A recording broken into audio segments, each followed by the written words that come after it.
other shows we have for you to enjoy at myclassicradio.net. The Avengers was most certainly not a household name in South Africa prior to the radio series. With no national television service until 1976, the mechanism simply was not present in the country to show television programs to mass audiences. While many other countries reveled in the filmed adventures of John Steed and company, South Africa was not equipped to join in the fun. The series took Britain by storm and made a major impression in the American markets, being that greatest of rarities, a British series given a network transmission slot.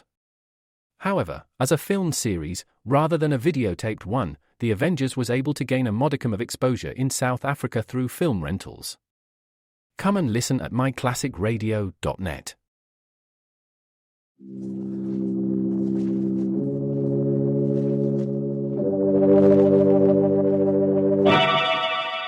Lipton Tea and Lipton Soup present Inner Sanctum Mysteries.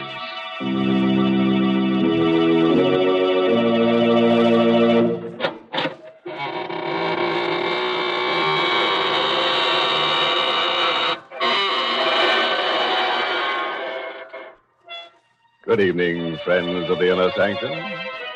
This is your host to welcome you through the creaking door.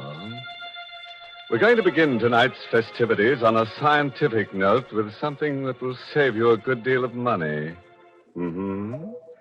Yes, it seems that quite a few people have taken to turning off their refrigerators during this program.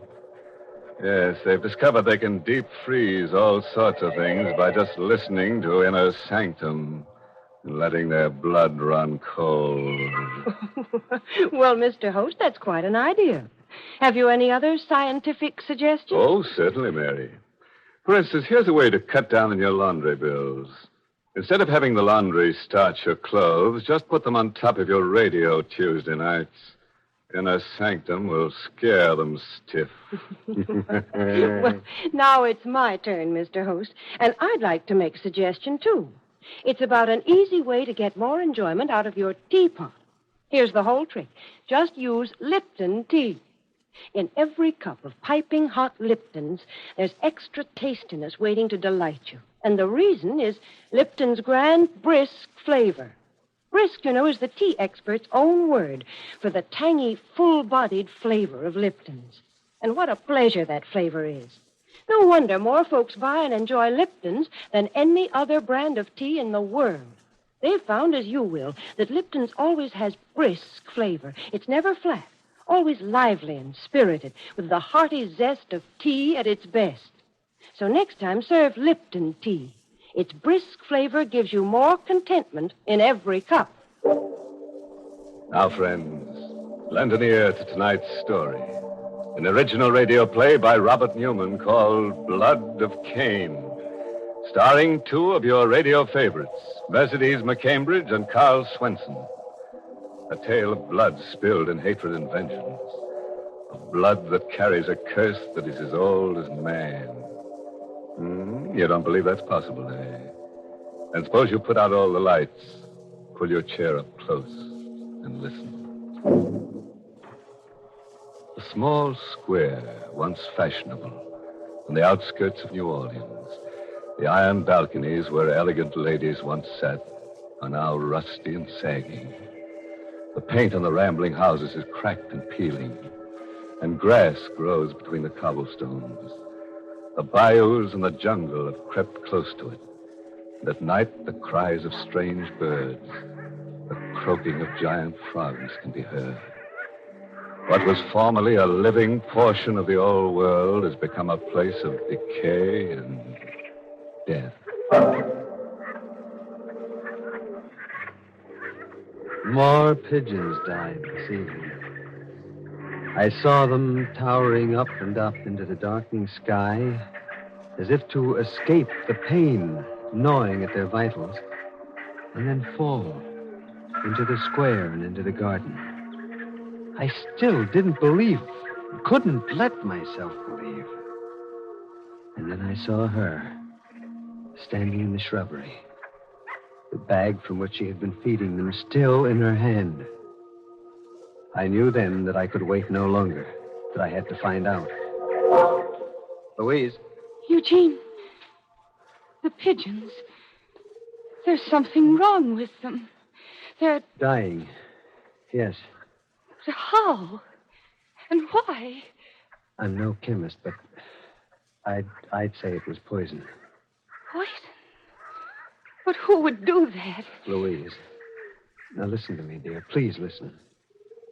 I love you. I've loved you since I first came down here. First met you.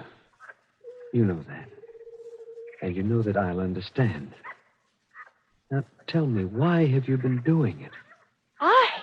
You're the only one who feeds them. The only one who could do it. Oh, no, I didn't. Louise, where are you? Grandfather! Grandfather! Oh, my dear child, what is it? The pigeons. They're dying. It's the second day now. And Eugene said... He said what? Have you looked at any of them, Dr. Philippe? Examined them? Will you go into the house, my dear? I'll be along in just a minute. But, Grandfather... Please, dear. Yes, Grandfather. Of course. I'm very sorry you did this, Owen. Mentioned it to her. Did you examine any of the pigeons? I did. Poison. Probably from my laboratory. But then you know... I know a great deal, Mr. Owen. I'm her grandfather. And I think it would be very wise if you kept away from Louise. Did not see her again. What? Well, that's ridiculous. I love her. I'm sure you do. But perhaps I did not make myself clear. If you continue to see her, it might prove dangerous for you.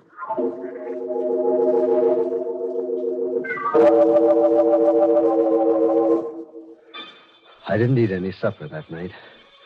I went back to my room and sat there in the dark, staring at the shuttered, brooding house. About 11 o'clock, the door of the doctor's house opened quietly, and Louise came out. Without looking right or left, moving almost like a sleepwalker, she went up the street. I hesitated only a minute, and then I hurried down the stairs and after her.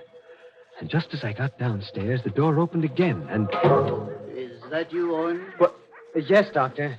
She just left the house. I was watching from the window. Yes, I know. She's done it several times, and this time I was determined to follow her and see where she goes. Look, she's hailing a cab. My car's right across the street. Quick.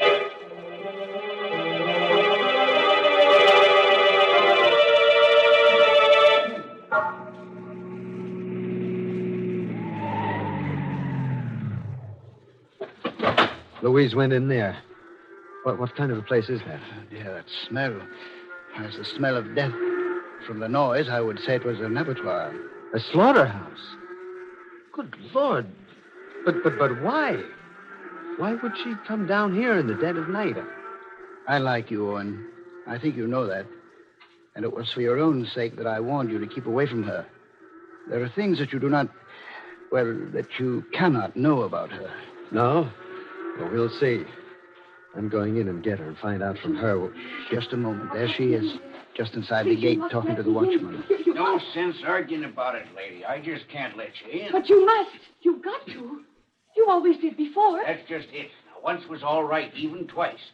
But, well, if you want to know the truth, the men have been complaining. Nobody exactly likes killing steers, but they say that the way you stand there watching them, well, it makes them nervous. You've got to let me in. I'll make it worth your while. Now, Watching the killing? I've just got orders from the... Oh, that... He told me that the men don't That's like awful. to It's have horrible. I'm going in and get her. No. And in the state she's in, well, having you come on her suddenly would have a very bad effect. But, You wait here. I'll go. No, don't hit me, no! Louise! What is... Here. What happened? The watchman. This stone here on the temple. Louise! Why did you do this? I don't know. I had to get in here. He wouldn't let me in. Take her out to the car, Owen. Come on, let's go. He can't go now. Leave him lying there like that. He's hurt. He may be dying. No, it's not serious. He's just stunned. We can phone for an ambulance as soon as we get home. But we've got to get her away from here immediately.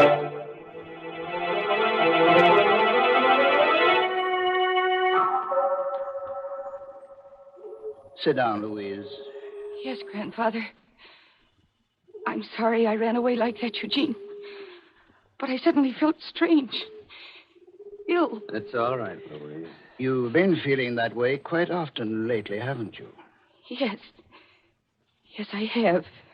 Just what makes this feeling so strange? Well, it's hard to describe. It's as if I weren't myself anymore. It's the opposite of sleepwalking. It's as if I were awake, but not really conscious. And I hear voices telling me to do things, and whispering a name that sounds like Jonard. Like what? You've been in my study reading my books. No, but I haven't, Grandfather. You always forbade me to. And how did you know that name? Well, whose name is it? And, well, what does it have to do with Louise? It's the name of a family which is almost extinct. And it is a name which means death. Well, what do you mean? I was always very interested in the Jonard family for reasons of my own. And I've collected all the historical references to them that I could. These references start with the 13th and 14th century, but by the 15th century, they had become the traditional executioners of France. Executioners? And in those days, you know what that meant. It was a Jonard who put the torch to Jeanne d'Arc. A Jonard received a handsome bequest from Louis XI for services rendered. A Jonard operated the guillotine during the French Revolution. Perhaps that's why the family migrated here after the fall of the Republic. They came here? Yes. 20-odd years ago, there were a whole series of particularly atrocious murders here. The murderer was finally caught and executed. His name was Max Jonard. Why do you tell me all this? And why should I constantly seem to hear that name? Well, even when you were little, my dear, you used to have those strange fits, spells when you would do unpleasant things. Afterward, you could never remember them. Oh. Now, do you remember poisoning the pigeons and going to the slaughterhouse? What? Oh, no, Well, no. I've never discussed the matter with you because I thought it might actually implant the idea in your mind. I'd hoped that if you were left alone, you'd outgrow it, but... But what? You still haven't told me what all this about the Jonards has to do with me. It has a great deal to do with you, my dear. You see, Max Jonard was your father.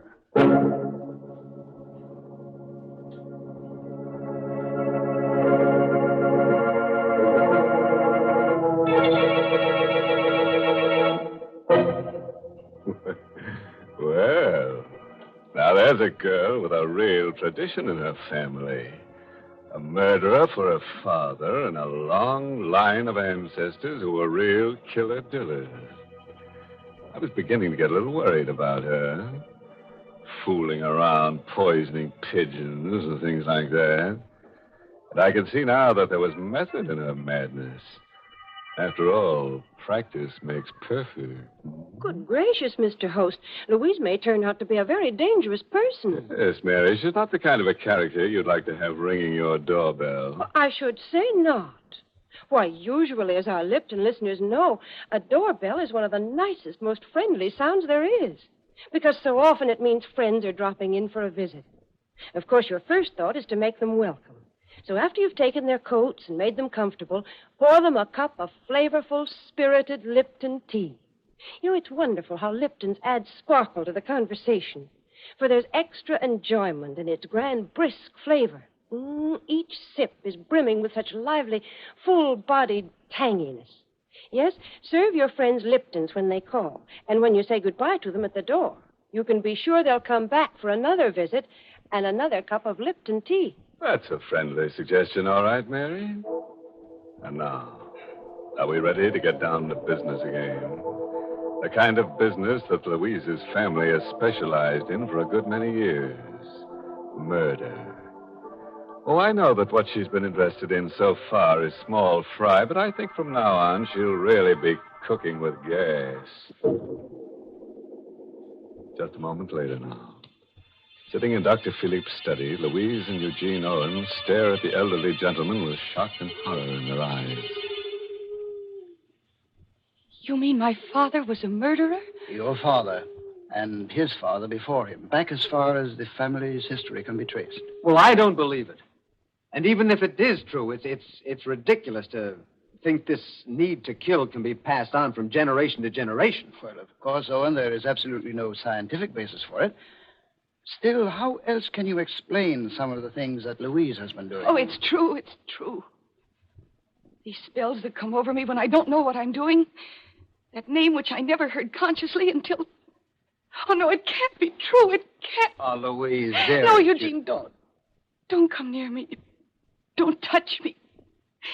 If there's even a chance that it's so... Well, I didn't want to tell you. I was never very close to your father because he was a rather strange son-in-law. But if you want to know more about him, there is someone you should talk to. Joel Ferguson, down on Gaylord Street. He was the very last person to see your father alive.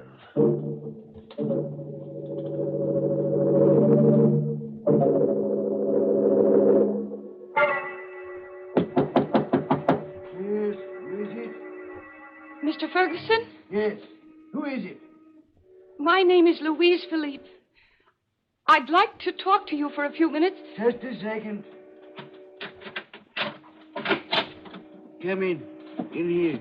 Thank you. What did you say your name was again? Louise Philippe. At least that's what I always believed it was. Until yesterday. And then I discovered that my name was Louise Jonard. Jonard? Not Max Jonard? Yes. He was my father. What do you want of me after all these years? It wasn't my fault. You know it wasn't my fault. I only did what I had to do. I don't know what you mean. I was told that you were the last person to see him alive, and that perhaps you could tell me something about him. Yes. There are things that I can tell you. That he was evil, but that he knew he was evil. There was a curse on him that made him do the things he did do. Voices that whispered in his ear, told him to kill, made him kill. Voices? And in the end, at the last minute, he thanked me. He thanked you for what? For stopping him from doing any more killing in the only way he could be stopped. And when I put the rope around his neck...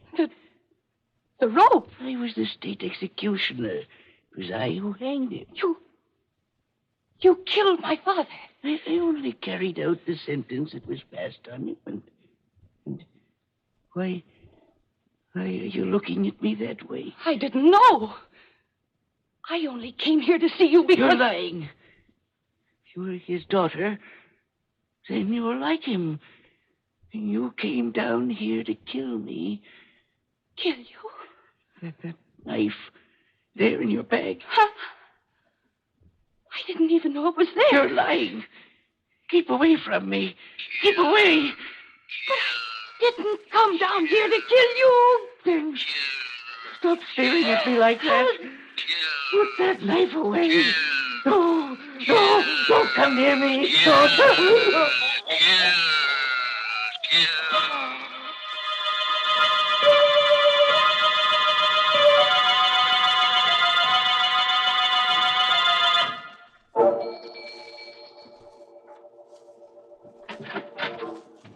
Good evening, Mr. Owen. Where's Miss Louise Benson? I must see her right away. I'm sorry, sir, but she's not in. She went out about a half hour ago. Oh. Well, where did she go? I'm afraid I don't know, sir. She didn't say. Well, what about Dr. Philippe? He's not in either, sir. He left right after Miss Louise as soon as he heard that she'd gone out. Oh? It seemed to me, sir, he looked rather worried. He said something about Mr. Ferguson. Ferguson? Great Scott. If she went down... Thank you.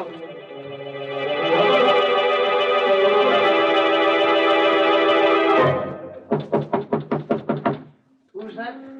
I'm looking for Miss Louise Philippe. I was told that she... Is that you, Dr. Philippe?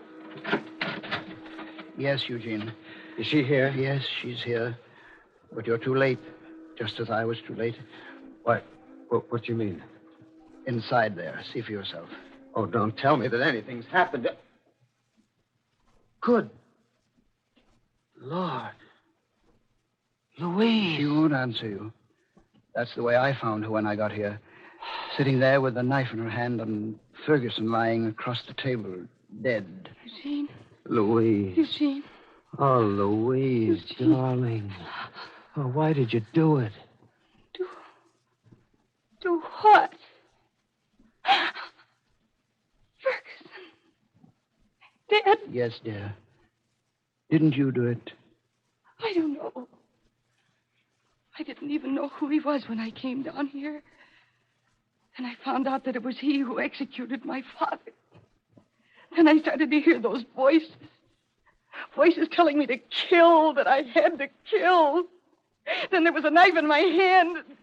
Oh, I can't remember. Voices. That's what Max said at the trial. It was the only defense he offered, but that he heard voices telling him to kill. It didn't save him. But in your case, the woman... What are you saying? Well, there's no sense even trying to escape. That would only make things worse, you know that? Yes, Grandfather. Except that there is only one way that things could be made worse. That is if I were allowed to live. But Louise, don't say that. You must... Oh, it's true, Eugene. For centuries, to be a Jonard meant to bear the mark of Cain.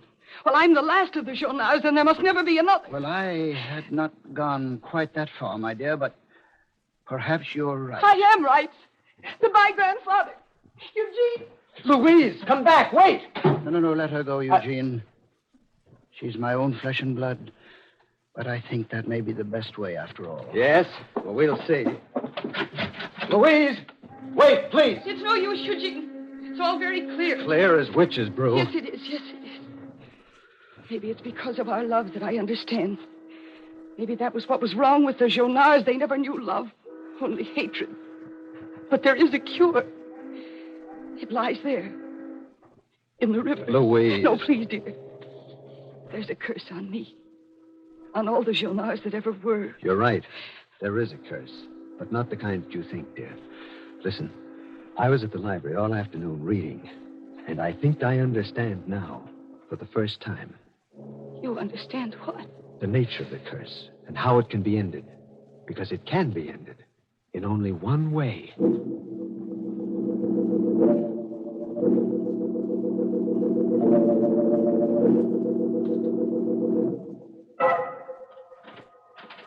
Oh, Eugene?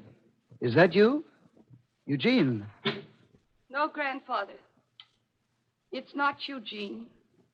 Louise, why, I thought you... Why did you come back here to Ferguson's place? I don't know, Grandfather. The voices, the call in my blood, it's too strong. I tried. I wanted to end it finally and completely, either in the river or with the police. But I couldn't. You mean you're not going to give yourself up? No, Grandfather. I'm not going to give myself up. But that's not all I mean. Louise, you still got that knife. Yes, Grandfather. Walking up the street, realizing that I was still holding it, that it was red with blood. I think it was then that I knew for the first time what it meant to be a Jonard. Oh, look, Louise, you're completely distraught. That's only natural. But now, look, you put that knife down and let me take you home. I'll give you something that'll help you sleep, and then No, tomorrow... Grandfather, you won't give me anything. Ever again. Well, Louise, you're not going to kill me. Yes, Grandfather, that's just what I'm going to do. No, please. No, don't try to get away. I'm younger Louise, and quicker for than you. heaven's sake, Louise. Just one quick No, Louise, no, listen to me. Listen carefully. You can't kill me. There's nothing driving you to do it. You see, you're not a Jonard. What are you saying? It's true. I am a Jonard. Max Jonard was my son. But you're not evenly, distantly related to us. You're lying. You're lying. You're just saying that. No. I swear it's true. I changed my name when I studied medicine to avoid the stigma. But Max kept it. Your father was Louis Martin, the judge. You're lying. How is that possible? But because I adopted you after your father's death for a reason. It was your father who condemned Max to death. He didn't know Max was my son, and I didn't tell him until later. Your mother died when you were born, and I was your father's physician. And when he was desperately ill, I offered to adopt you and take care of you. And then when the papers were signed, I told him who I was, what I was going to do, that I was going to destroy you to avenge my son. And that's what killed him. But all those horrible things I've been doing, poisoning the pigeons, killing Ferguson... You haven't been doing them. It was I who did them, using drugs and suggestion to make you believe that it was you, so that you would either destroy yourself or... Oh, thank heaven, Eugene! Eugene, did you hear? Yes, dearest, I heard. And I told you, didn't I? Eugene! So it was a trick. A trick to trap me. Yes, Doctor, it was. I was at the library and at City Hall all day looking up the records. Here, drop that knife. No, Owen. This won't be as poetic a death as the one I'd planned for her, but... The lights! Louise, put the lights out! Oh, that won't help you. Either of you. You won't get away. I'll find you in the light or in the darkness. And... there you are. Die, then. Now you'll die. Die! Die! Louise! It's not I. It's not you. What did... Then who did... Let go of me! Let go of me! Lights! Louise, quickly. Eugene, what happened? Who did he... Ferguson. Yes. He stumbled into him in the darkness, thought it was one of us. Then he must have tripped. The knife.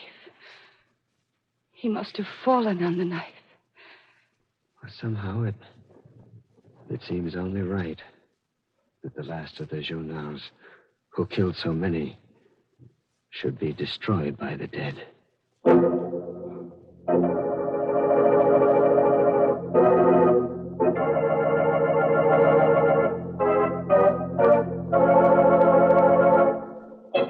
Oh. Too bad, Doc. You were a character we certainly could use on this program. But now at least you've got the perfect answer for the rest of your family when you meet them in wherever it is that dead murderers congregate. When they ask you who you were with last night, you can always say, "That was no lady, that was my knife." Well, I'm glad you could put a new point on that old joke, Mr. Host. Oh, I like to sharpen up an old saw now and then, Mary. Well, let me see what I can do along those lines. How about the best things in life are tea? Mary. I'm afraid your enthusiasm for Lipton's has got the best of you. Well, maybe you're right, Mr. Host. But it's so easy to be enthusiastic about Lipton's. Once you taste that marvelous brisk flavor, you can't help being a real Lipton fan. And that lively, zestful taste is something you folks should start to enjoy right now. Next time you visit the grocer's, get a package of Lipton tea. Try it. I know you'll enjoy it.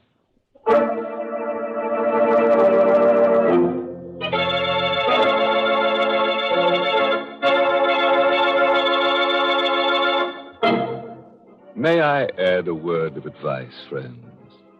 If you should happen to bump into an elderly gentleman dressed all in black on a dark street some night, don't get into an argument with him. Especially if he happens to be carrying a blood-stained knife. After all, you can end up just as stiff if you're dead right as if you're dead wrong. Oh, by the way, this month's Inner Sanctum mystery novel is The Pavilion by Hilda Lawrence. And next week's Inner Sanctum story, brought to you by the makers of Lipton Tea and Lipton Soup, and directed by Hyman Brown. Next week's story is called Skeleton Bay.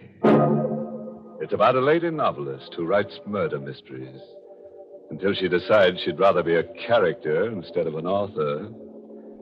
She chooses Skeleton Bay as a vacation spot, but it turns out to be her last resort.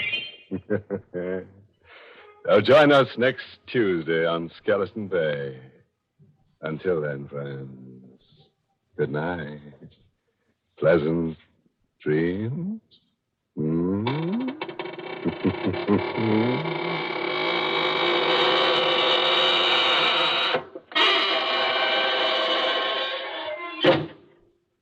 Ready in a jiffy and as tasty as can be. That's Lipton's Noodle Soup. It's a grand, chickeny-tasting broth full of tender, golden noodles. You'll love its fresh-cooked, homemade flavor. And Lipton's Noodle Soup is ready to serve in a few quick minutes. It's economical, too. It costs less and makes lots more than canned soups. Ask your grocer for Lipton's Noodle Soup Mix tomorrow. And don't forget to tune in next Tuesday night for another Inner Sanctum mystery.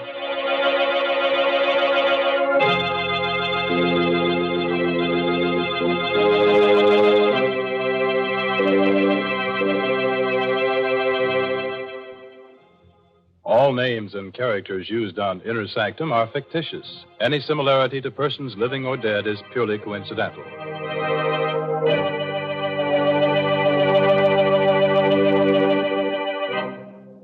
This is CBS, the Columbia Broadcasting System.